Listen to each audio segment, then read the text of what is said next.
You ever just sit there scrolling, seeing people posting pictures with their friends, their cute little brunch dates, their matching Halloween costumes, and just think, dang, not me though. Yeah, been there. Loneliness is weird because it's not just about being alone. You can be surrounded by people, like in school, at work, at a party where someone forced you to come, and still feel like you're on your own little island. Meanwhile, someone else could be completely alone in their apartment, making ramen for the third time this week, and feel totally fine. So what's the deal? Why does loneliness hit some of us so hard? And more importantly, how do we stop feeling like this? Because let's be real, when you're lonely, everything starts feeling a little off.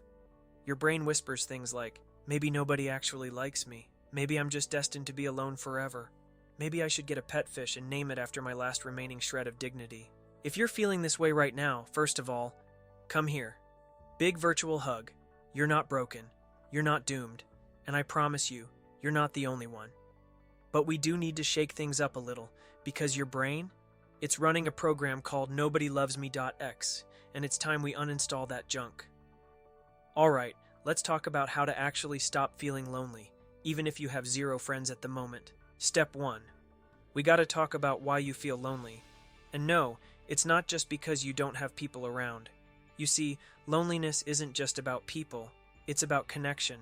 And connection doesn't magically happen just because you're physically next to other humans. It happens when you feel seen, heard, and valued. Think about it. If loneliness was just about being alone, monks would be the saddest people on earth. But they're out there, vibing in peace, probably more fulfilled than all of us combined. So, what's their secret? It's that they've found purpose, connection to something greater than themselves, and they're not basing their self-worth on how many brunch invites they get. But I get it. You're not a monk. You're a regular person who wants friends, company, and someone to text memes to at 2 a.m.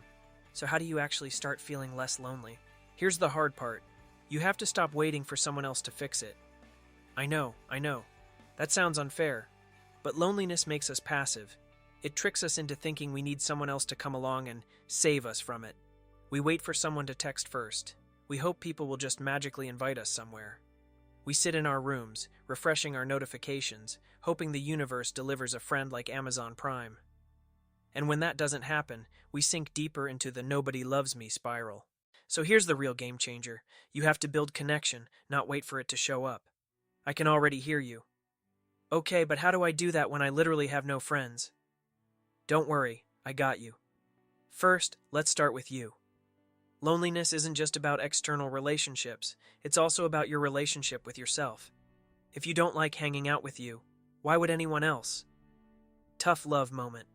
When was the last time you genuinely enjoyed your own company? Not just numbing yourself with TikTok and Netflix, but actually liking being alone. Here's a weird but powerful exercise. Spend an entire day treating yourself the way you would if you were your own best friend. That means no negative self-talk, no scrolling through social media comparing your life to strangers.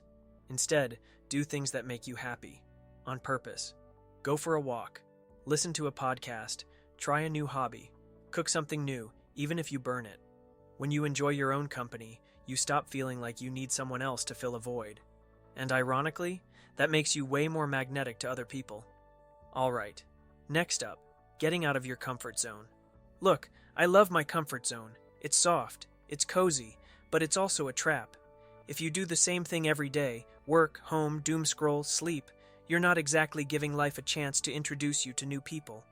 So let's mix things up. Join something. A class, a club, an online community, even a random Discord server about an interest you have. And I know what you're thinking. But what if I feel awkward? You probably will. And that's okay. Feeling awkward is just proof you're doing something new. Fun fact, people actually like awkward people. It makes you relatable. So instead of running from it, lean in. Say something stupid. Laugh at yourself. Most people aren't judging you as hard as you think. They're too busy worrying about their own awkwardness.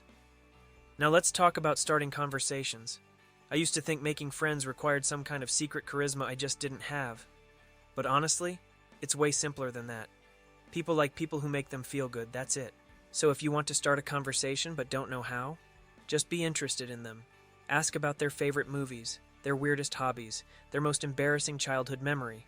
People love talking about themselves, and when you give them space to do that, they remember you as someone who made them feel seen. But what if you try all this, and you still feel lonely? Then, my friend, we have to talk about the biggest trap of all, expecting friendships to look a certain way. Sometimes loneliness isn't about not having people, it's about not recognizing the connections we do have. We expect friendships to be these deep, lifelong, ride-or-die relationships, but honestly, most friendships aren't like that. Some are casual, some are short-term, some are built over time like layers of lasagna. So instead of thinking, I have no friends, ask yourself, who do I already know that I could connect with more? Maybe there's a coworker you could invite for coffee. Maybe there's a person from class who seems cool. Maybe there's a family member you could text more. Not every connection has to be some epic, life-changing friendship. Sometimes, just having someone to talk to makes a huge difference. And if you truly have 0 people in your life right now, then guess what? That just means you have a blank slate. You get to build friendships from scratch in a way that actually fits you. Alright, let's wrap this up. Loneliness sucks, but it's not a life sentence. You don't need a massive friend group to feel connected. You just need to start valuing your own company, putting yourself out there, and recognizing the small moments of connection that already exist. So here's your challenge. Do one thing today that brings you closer to connection. Just one. Maybe it's texting someone, maybe it's signing up for a class, maybe it's just treating yourself like a friend instead of an enemy. Whatever it is, do it. And hey, if you ever need a reminder that you're not alone, come back to this video. We're in this together. One last thing before you go, be patient with yourself. Changing how you feel takes time. You're rewiring years of thoughts, habits, and maybe even past experiences that made you believe you're destined to be lonely. You're not. Every single person you see out there with amazing friendships, they started somewhere. They felt awkward at first. They had moments where they thought, wow, this is embarrassing, but they kept going. And that's what I want for you. So don't give up on yourself. Your people are out there. Your connections are waiting. But the first step, it starts with you believing that you deserve them. And you do. If this video helped, make sure to subscribe for more tips on building confidence, friendships, and navigating life like the social genius you are deep down. And drop a comment below. What's one small step you're going to take this week to put yourself out there? Let's talk about it. All right, I'll see you next time.